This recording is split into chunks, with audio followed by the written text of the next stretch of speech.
नमस्कार, आप सभी का स्वागत है फार्मा ट्रेनों पे और मैं हूं पंकज भारद्वाज।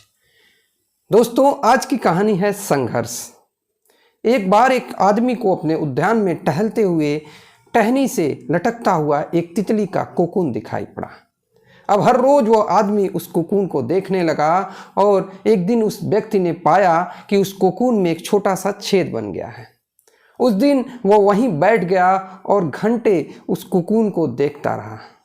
उसने देखा कि तितली उस खोल से बाहर निकलने की बहुत कोशिशें कर रही है, पर बहुत देर तक प्रयास करने के बाद भी वो उस छेद से नहीं निकल पाई और फिर वो बिल्कुल शांत हो गई, मानो उसने हार मान ली हो। इसलिए उस आदमी ने निश्चय किया कि वो उस तितली की मदद करेगा। उसने एक कैंची उठाई और कोकून को, उस छेद को इतना बड़ा कर दिया कि वो तितली आसानी से बाहर निकल सके। और यही हुआ। तितली बिना किसी और संघर्ष के आसानी से बाहर निकल गई, पर उसका शरीर सूज गया था और उसके पंख सूख चुके थे। वो आदमी तितली को ये सोचकर देखता रहा कि तितली किसी भी वक्त अपने पंखों को फैला करके उड़ान भरने लगेगी, पर ऐसा कुछ भी नहीं हुआ। इसके उलट बेचारी तितली कभी उड़ ही नहीं पाई। उसने बहुत प्रयत्न किया, लेकिन अपने पंखों को खोल नहीं पाई। उसने बार बार कोशिशें की ऊंचा उठने की, पर बार बार वो गिरने लगी। तितली अपनी बाकी की जिंदगी इधर उधर घसीटते हुए बिताती रही।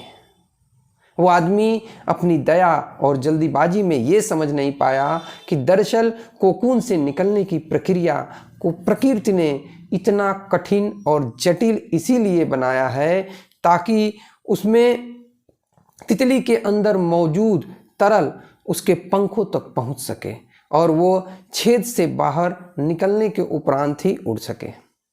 वास्तव में कभी कभी हमारे जीवन में संघर्ष ही वो चीज होती है जिसको हमें सचमुच आवश्यकता होती है। यदि हम बिना किसी प्रयत्न के सब कुछ पाने लगे तो हम भी एक अपंग के समान हो जाएंगे। बिना परिश्रम और संघर्ष के हम कभी उतना मजबूत नहीं बन सकते जितनी हमारी क्षमता है। इसलिए जीवन में आने वाले कठिन पलों को सकारात्मक दृष्टिकोण से देखिए। वो आपको कुछ ऐसा सीख दे जाएंगे जो आप अपनी जिंदगी को उड़ान भरने में उपयोग करेंगे और अपने आप को सफल बना पाएंगे। दोस्तों, हमारी आज की ये स्टोरी कैसी लगी, इस पे अपने फीडबैक हमें कमेंट सेक्शन में देना बिल्कुल ना भूलें। अगर आपने अभी तक फार्मा ट्रेनों को सब्सक्राइब नहीं किया है तो सब्सक्राइब वाले लाल बटन को दबाएं और हमारे चैनल को सब्सक्राइब करें। धन्यवाद। आपका दिन शुभ हो।